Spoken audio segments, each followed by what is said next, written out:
नमस्कार दोस्तों, GK study with Rakesh में आपका हार्दिक स्वागत है। दोस्तों हम धर्म सुधार आंदोलन पढ़ रहे थे और धर्म सुधार आंदोलन के तहत मार्टिन लूथर पढ़ रहे थे और मार्टिन लूथर में हमने जिस अंतिम बिंदु पर बात की थी वह था वर्म्स की सभा। वर्म्स की सभा दोस्तों कब होती है उसके बारे में हमने खूब चर्चा कर ली थी, यानी 1521 में हुई थी, चार्ल्स पंचम के समय हुई थी और सभा असफल रही थी। इसके बाद में दोस्तों मार्टिन लूथर क्या करते हैं अपने जीवन में, तो वो सब आज हम देखते हैं। तो दोस्तों कंटिन्यू करता हूं, यानी मार्टिन लूथर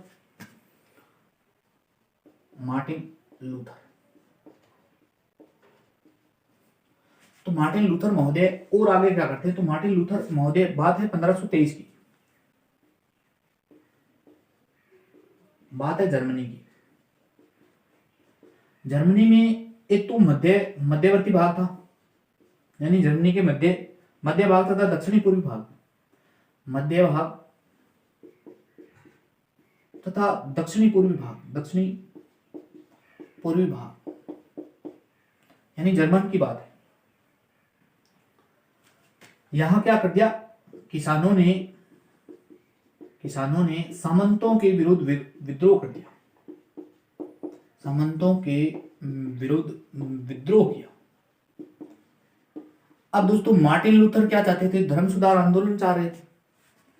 अब किसानों ने विद्रोह कर दिया तो मार्टिन लूथर के दिमाग में ये लगा और उनसे ये गलती हुई। मार्टिन लूथर को लगा कि कहीं लोगों का ध्यान इस आंदोलन की तरफ डिपाइव हो गया, यानी अगर बट गया तो मेरा आंदोलन, मैंने जो आज तक प्रयास किया वो असफल हो जाएगा। इसलिए लूथर ने एक लेख लिखा, यानी लूथर ने लेख लिखा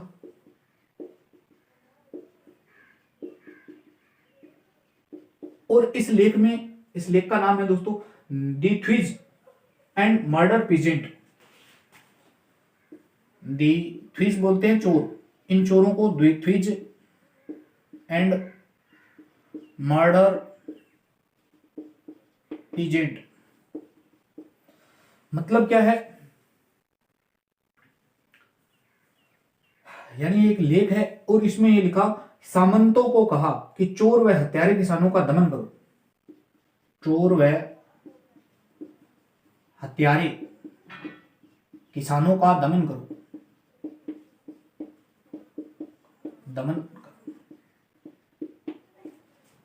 और कहा किसको, सामंतों से कहा, सामंतों को कहा, क्या कहा कि चोर व हत्यारे किसानों का दमन करो। और यही इनकी सबसे बड़ी भूल थी और यही इनकी सबसे बड़ी गलती थी दोस्तों। अब जैसे ये लूथर ने स्टेटमेंट दिया तो एक व्यक्ति है जिनका नाम है दोस्तों मैक्स वेबर ने मार्टिन लूथर को पूंजीवादी ठहरा दिया, पूंजीवादी कहा। और किसको कहा, तो ये लूथर को कहा था दोस्तों। क्यों कहा, मैंने आपको स्टेटमेंट बता दिया क्यों कहा था दोस्तों। तो आई होप जर्मनी यानी 1523 वाली घटना आपको पूर्णतः समझ, यानी जर्मनी के दक्षिणी पूर्वी प्रांत में और मध्य भाग में किसानों का शोषण हो रहा था। कौन कर रहे थे, सामंत लोग कर रहे थे। तो सामंतों के खिलाफ में किसानों ने आवाज उठाई और एक आंदोलन किया। जैसे ही आंदोलन किया तो लूथर को यह लगा कि कहीं मेरा आंदोलन, जो मेरा धर्म सुधार आंदोलन है, उसका ध्यान न बढ़ जाए इस किसान आंदोलन की तरफ। तब उन्होंने एक लेख लिखा, लेख का नाम क्या था, दी थ्वीज एंड मर्डर पीजेंट। इसमें ये कहा, सामंतों से कहा कि इन चोर व हत्यारे किसानों का दमन कीजिए। अब जैसे ही इस बात को लेकर यानी ये कहा गया तो मैक्स वेबर महोदय ने मार्टिन लूथर को क्या कह दिया, पूंजीवादी कह दिया दोस्तों। तो ये थी 1523 की घटना दोस्तों, एक नया पॉइंट था। नेक्स्ट 1523 में अब दोस्तों ये इनसे गलती हो जाती है। अब जैसे ही गलती हुई तो बात है 1523 की, फिर 1523 ईस्वी में इन्होंने राजाओं से सहयोग लेने हेतु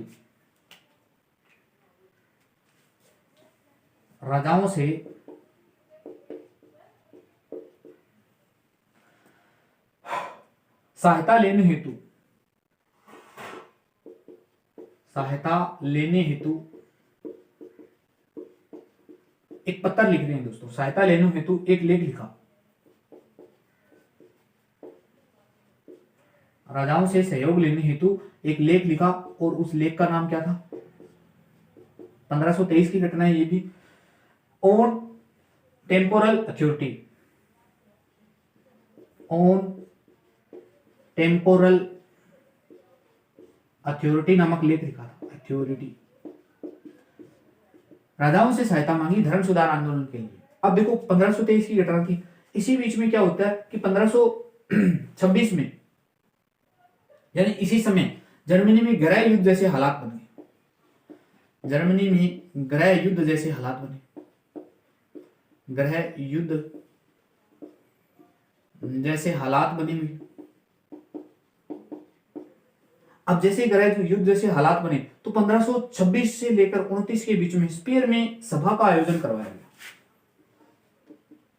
1526 से 29 के मध्य जर्मनी में पवित्र रोमन साम्राज्य के द्वारा, पवित्र रोमन साम्राज्य के द्वारा सभा का आयोजन करवाया गया। अब ये सभाएं भी क्या रहती है, असफल रहती है। असफलता के कारण क्या थे, तो कारणों पे 2 दिन से लगातार चर्चा कर रहे हैं दोस्तों। अब जैसे ये सभा हुई और ये सभा असफल हुई तो क्या है, स्पीयर ने, यानी ये स्पीयर की सभा थी, इसे बोलते हैं स्पीयर की सभा। लिख देता हूं दोस्तों, लूथर पर स्पीयर की सभा में,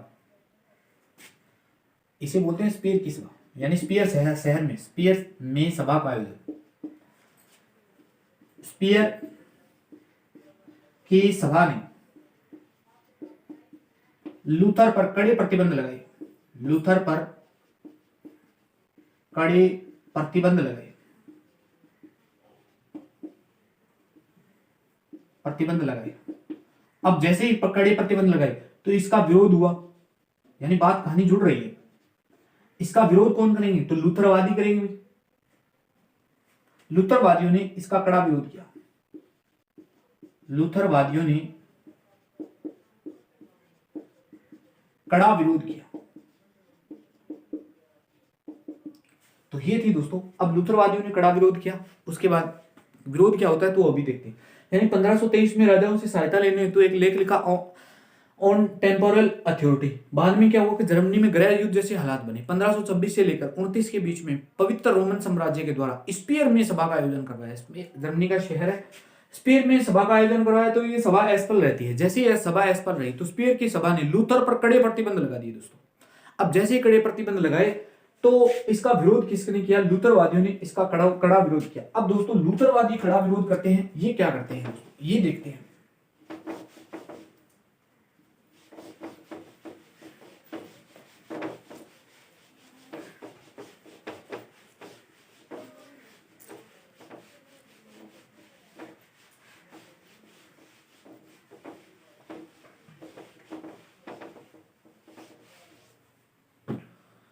अब लूथरवादी क्या करते हैं दोस्तों, तो बात है विद्रोह कब हुआ, यानी विद्रोह हुआ 19 अप्रैल 1519 को। 19 अप्रैल 1529। अब दोस्तों मैं ये विद्रोह इतना डेट क्यों फोकस कर रहा हूं, डेट अब मैं बहुत कम चर्चा कर रहा हूं डेट की, लेकिन यहां एग्जैक्ट डेट लिखी, कारण है विद्रोहियों को प्रोटेस्टवादी कहा गया, यानी विद्रोहियों को प्रोटेस्टवादी कहा गया, यानी कैथोलिक से एक नई शाखा का उद्भव हो रहा है। कौन सी शाखा, प्रोटेस्टवादी। थोड़ा सा गौर करना दोस्तों, कब आ रही है, 19 अप्रैल 1529 को। आई होप ये समझ में आपको बहुत गजब फैक्ट निकल कर आ रहा है दोस्तों। अब जैसे ही प्रोटेस्टवादी कहा गया, इसके बाद में क्या होती है दोस्तों घटना, यानी ये तो विद्रोह हुआ, विद्रोह के बाद में विद्रोह बहुत तेज हो जाता है दोस्तों। अब विद्रोह जैसे ही तेज हुआ तो बात है 1530 की, यानी 1530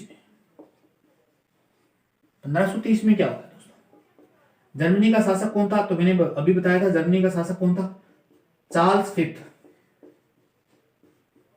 चार्ल्स फिफ्थ ने क्या किया, आर्म्सबर्ग में सभा बुलाई, आर्म्सबर्ग में सभा बुलाई।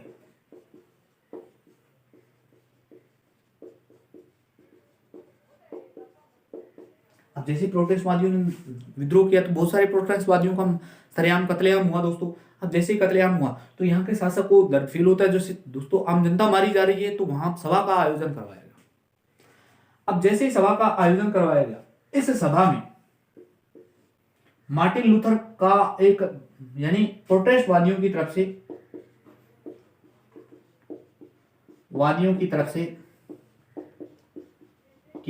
से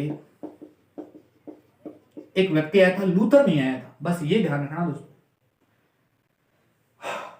कौन किसने भाग लिया था, तो ध्यान रखना इसमें भाग लिया था फिलिप मेलाकथन। फिलिप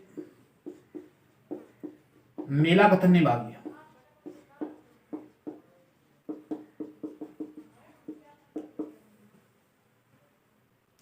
अब फिलिप मेलाकथन है, इसने घोषणा पत्र रखा कि हमें अलग से मान्यता दी जाए, घोषणा पत्र रखा। अब जैसे घोषणा पत्र रखा तो चार्ल्स पंचम ने इसे अस्वीकृति दे दी,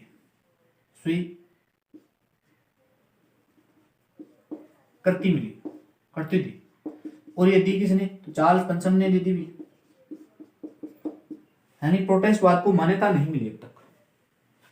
अस्तित्व में आ चुका है 19 अप्रैल 1529 को, लेकिन मान्यता नहीं मिल रही है। आर्म्सबर्ग में सभा बुलाई जा रही है और सभा में मार्टिन लूथर का नेतृत्व कौन कर रही है, यानी प्रोटेस्टवादियों का नेतृत्व कौन कर रही है, तो ध्यान रखना नाम बहुत महत्वपूर्ण है, फिलिप मेलाकथन आते हैं, अपना घोषणा पत्र रखते हैं, यानी इनकी जो भी घोषणाएं थी वो रखी जाती है, लेकिन घोषणाओं को अस्वीकृति मिलती है। अब जैसे अस्वीकृति मिली तो यहाँ फिर से दंगे भड़क जाते हैं और बात आ जाती है 1532 की।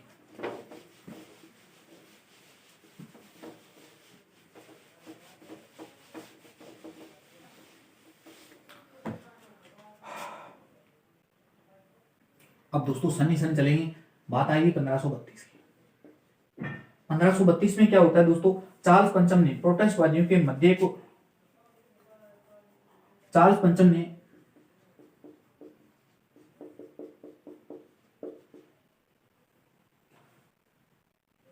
पंचम वह प्रोटेस्टवादियों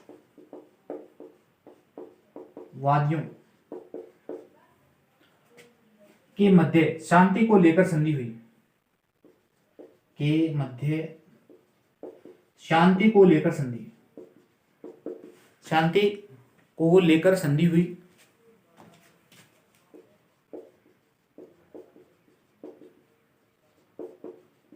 दोस्तों मैं पढ़ाने में ज्यादा फोकस करता हूँ, कैमरे पे कम कर लेता हूँ। ध्यान रखना दोस्तों, यानी मेरा काम पढ़ाना है, सिर्फ तथ्यों के जाल में फंसाना या कुछ बीच बीच में टोंट के मारना ऐसा कुछ नहीं है दोस्तों। आप पढ़ें, अगर नौकरी लगोगे तभी कुछ टोंट आएंगे, अदरवाइज टोंट तो काम ही नहीं आएंगे दोस्तों। यानी आपने इंग्लिश में कहावत सुनी होगी दोस्तों, success has many father but failure has none. यानी जिस दिन आप कामयाब होगे ना तभी आपको दुनिया सुनेगी। अगर असफल होगे तो दोस्तों असफलता का ठप्पा आप पर लग जाएगा, चाहे कोई सी भी डिग्री है आपके पास में, चाहे पीएचडी धारी हो, चाहे नेट जेआर हो, चाहे कुछ भी हो, आप कोई फर्क नहीं पड़ेगा, कोई नहीं सुनने वाला फिर आपको।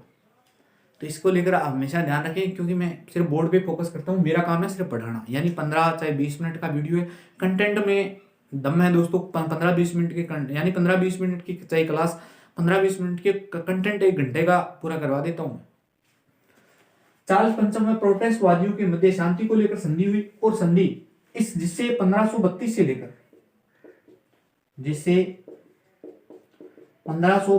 लेकर 46 तक जर्मनी शांत रहा।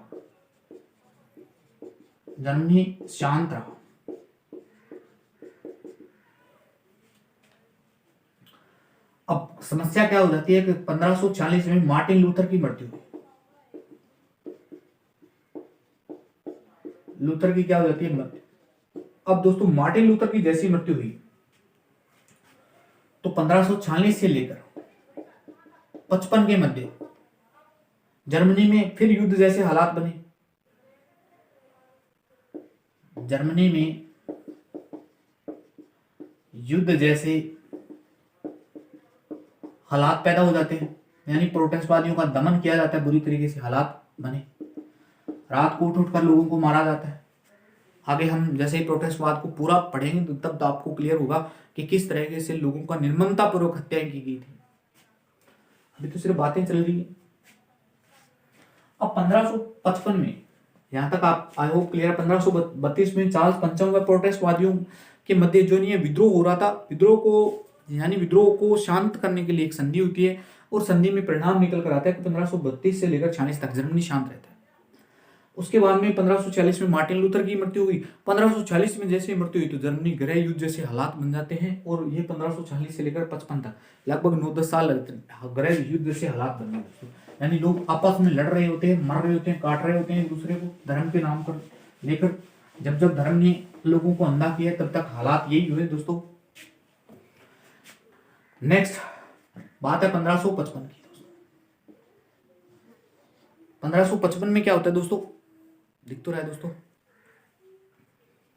1555 में इसे बोलते हैं आर्म्सबर्ग की संधि।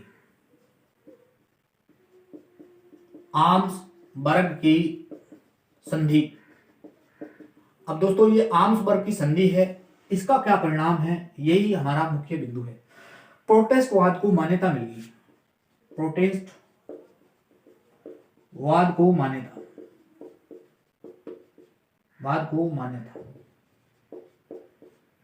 अब ये प्रोटेस्टवाद को मान्यता मिली दोस्तों, और क्या कहा गया, तो और इतना इंपॉर्टेंट नहीं है, लेकिन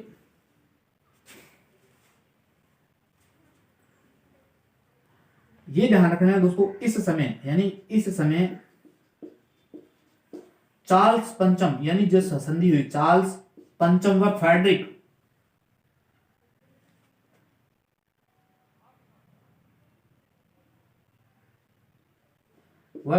उपस्थित था दोस्तों।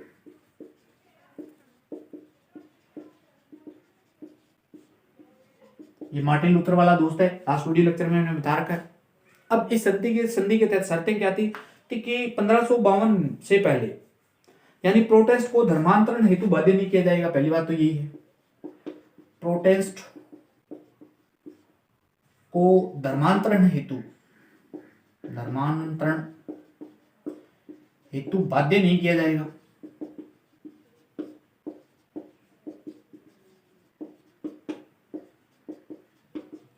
और क्या कहा गया, लास्ट बात है इसकी संधि की, यानी कोई कैथोलिक अगर प्रोटेस्ट बनता है तो सारे पदों का त्याग करना होगा। कोई कैथोलिक प्रोटेस्ट बनता है तो सारे पदों का त्याग, यानी अगर कोई चाहे वो लियोटेन यानी पोप हो तो पद का त्याग करना पड़ेगा, प्रोटेस्ट में पदों का त्याग करना पड़ेगा। क्योंकि जब हम कैथोलिक और प्रोटेस्टवाद दोनों को अलग अलग देखेंगे तो इन दोनों धर्मों में बहुत सारा अंतर देखने को मिलेगा। अब क्या मिलेगा तो हम देखेंगे अभी। और क्या कहा गया इसी बात में, तो दोस्तों एक लाइन लास्ट लाइन है, किसी प्रोटेस्ट ने 1952 से पहले चर्च की जमीन ले ली है तो वह भूमि उसी की रहेगी। किसी प्रोटेस्ट ने 1552 से पहले चर्च की जमीन ले रखी है या कब्जा कर रखा है, यानी मेन बात है अगर उसके पास में अधिग्रहण है, वर्तमान में उसका कब्जा है तो वो उसी की रहेगी। तो किसी प्रोटेस्ट ने 1552 से पहले चर्च की जमीन ले रखी है तो वह जमीन उसी की होगी। तो ये थी आर्म्सबर्ग की संधि। और परिणाम क्या निकल कर आता है दोस्तों इस आर्म्सबर्ग की संधि, यानी ईसाई धर्म का विलय हो जाता है। ईसाई धर्म का विलय यानी दो शाखाओं के रूप में बढ़ जाता है। दो शाखाएं कौन कौन सी थी, तो एक तो कैथोलिक थी, एक प्रोटेस्ट थी दोस्तों। तो ये इसका परिणाम निकल कर आया। हालांकि ये तो पूर्व में की घटना हो गई थी, 19 अप्रैल 1529 को ही हो गया था प्रोटेस्टवाद तो, लेकिन मान्यता किस दिन मिली थी, इस दिन मान्यता मिली थी दोस्तों। दो प्रश्न है, यानी प्रोटेस्टवाद अस्तित्व में कब आया, यानी उदय कब हुआ, तो आप उत्तर दे सकते हैं। सामान्य उत्तर तो यही निकल कर आएगा 19 अप्रैल 1529। लेकिन अगर मान्यता को लेकर प्रश्न पूछा जाए तो मान्यता 1525 में आर्म्सबर्ग की संधि में हुई थी दोस्तों, ये ध्यान रख लेना दोस्तों। तो दोनों प्रश्न है, यानी वो तो एग्जामिनर के एग्जाम हॉल में जो प्रश्न पूछा जाता है उसकी लैंग्वेज पर डिपेंड रहेगा कि हमारा उत्तर क्या होगा। यानी धर्म का विभाजन तो पहले हो गया था लेकिन वास्तव में अस्तित्व में अब आया था दोस्तों। तो अभी चूंकि लाइट आ चुकी है तो कंटिन्यू कर देता हूं दोस्तों। यानी ये आर्म्सबर्ग की संधि है। आर्म्सबर्ग की संधि प्रोटेस्टवाद को मान्यता मिल जाती है। चार्ल्स पंचम और फ्रेडरिक इस समय उपस्थित थे। 1552 से पहले अगर किसी प्रोटेस्टवाद की जमीन, कोई चर्च की जमीन ले रखी थी, वो उसकी जमीन उसकी होगी। अगर कोई प्रोटेस्टवाद, किसी प्रोटेस्टवाद को कैथोलिक धर्म यानी धर्मांतरण हेतु बाध्य नहीं किया जाएगा, और तो कोई कैथोलिक प्रोटेस्ट बनता है तो सारे पदों का त्याग करना होगा दोस्तों। तो ये सब हमने देख लिया दोस्तों। अब लास्ट चीज बची हुई थी दोस्तों, यानी अंतर क्या है इन दोनों धर्मों में।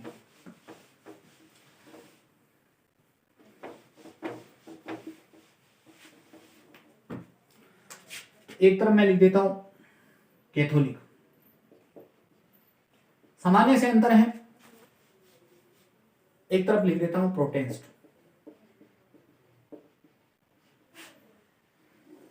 अंतर क्या है, अंतर निकल कर आएंगे दोस्तों। अंतर, पहला अंतर यह है कि पादरियों की बाइबल की व्याख्या सर्वोत्तम है। इनका पहला है, पादरियों की बाइबल की व्याख्या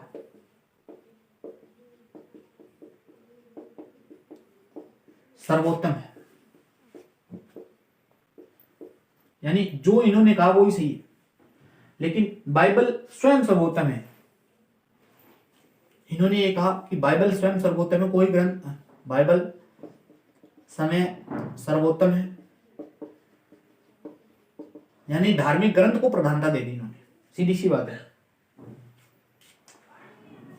यहां कार्डिनल पुजारी होगा, यहां सार्वभौमिकता वाला पुजारी होगा, सार्वभौमिक पुजारीवाद, सार्वभौमिक पुजारीवाद, यानी जो सच्चा ईसाई है वही पुजारी बन सकता है। यहां सिर्फ कार्डिनल, चर्च व पोप को ही ईश्वर माना, चर्च एंड पोप को ईश्वर माना। ये कह रहे हैं कि चर्च और पोप ही ईश्वर है। इन्होंने ये कहा कि बाइबल और ईसा मसीह ही सब कुछ है, बाइबल और ईसा मसीह ही सब कुछ है। और क्या अंतर है, इनका धार्मिक ग्रंथ,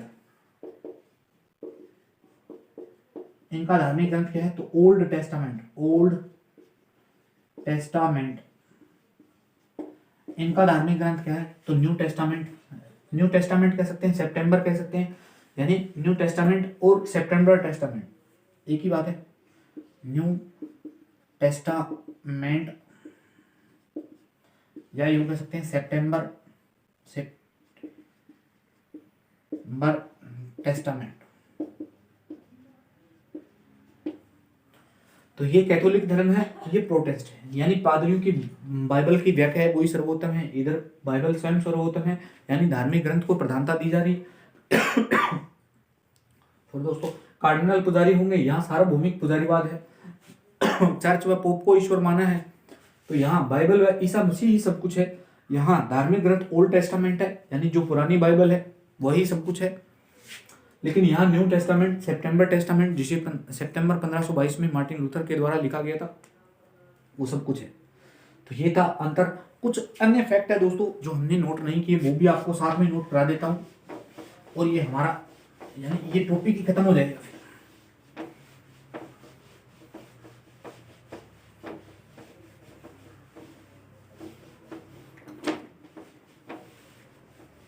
इंपॉर्टेंट फैक्ट नाम से आप डाल सकते हैं, इंपॉर्टेंट फैक्ट।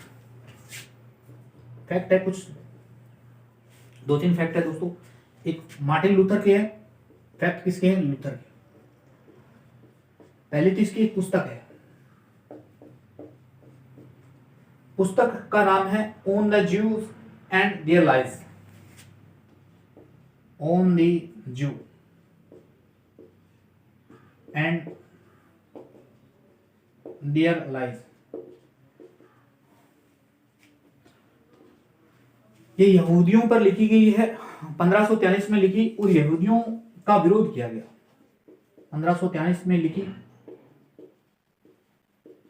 और यहूदियों का इसमें विरोध है, यहूदियों का विरोध किया गया इसमें। लाइज का मतलब ही झूठ है दोस्तों। लूथर का एक कथन है, स्टेटमेंट है, याद रख लेना, बहुत महत्वपूर्ण स्टेटमेंट है दोस्तों। कथन क्या है? तो इन्होंने कहा था आत्मा को शांति उन्हीं को मिलेगी जो जीवन भर पवित्र रहेगा। आत्मा को शांति उन्हीं को मिलेगी जो जीवन भर पवित्र रहेगा।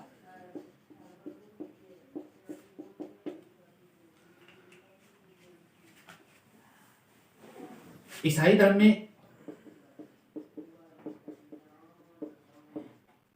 धर्म में 7 संस्कार है। इन्होंने 7 में से 3 को स्वीकारा है दोस्तों। इन तीनों के नाम बहुत महत्वपूर्ण है। पहले का नाम है बाप्टिज्म। दूसरे का नाम है दोस्तों यूखारिस्ट। तीसरे का नाम है पेनेंस। इसे बोलते हैं अंतिम रात्रि भोज। बाप्टिज्म क्या होता है? बाप्टिज्म यानी किसी व्यक्ति को ईसाई धर्म में जो दीक्षा दी जाती है उसी को बाप्टिज्म कहते हैं, या आप यूं कह सकते हैं नामांकरण। यानी ईसाई धर्म की आप तो दीक्षा कह सकते हैं, या आप कह सकते हैं नामांकरण जो होता है, तो उसको क्या संस्कार दिया गया है, तो उसको बाप्टिज्म कहा गया है। पेनेंस का मतलब होता है प्रायश्चित।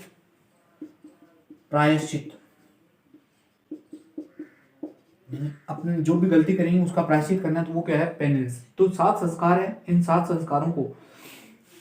संस्कारों में से कुल कितने संस्कार इन्होंने माने हैं? तो ईसाई धर्म के अनुसार 7 संस्कारों में से 3 संस्कार को इन्होंने माने हैं, यानी वैध माने हैं, बाकी उनको सबको व्यर्थ कहा है दोस्तों। 7 संस्कार कौन कौन से, तो वो हमारा अलग नेक्स्ट चैप्टर है, वो हम जरूर पढ़ेंगे दोस्तों। लेकिन हम मार्टिन लूथर विशेष पढ़ रहे थे, तो मार्टिन लूथर हमने आज पूरा पढ़ लिया, और जो विकास वाला चैप्टर था वो हमारा खत्म हो जाएगा। अब नेक्स्ट निकल कर आएगी शाखाएं, तो वो हम नेक्स्ट वीडियो लेक्चर में देखेंगे दोस्तों। यह वीडियो आपको कैसा लगा? अच्छा लगा तो अपने मित्रों तक शेयर कीजिए दोस्तों। धन्यवाद दोस्तों, मिलते हैं नेक्स्ट वीडियो में जल्द ही।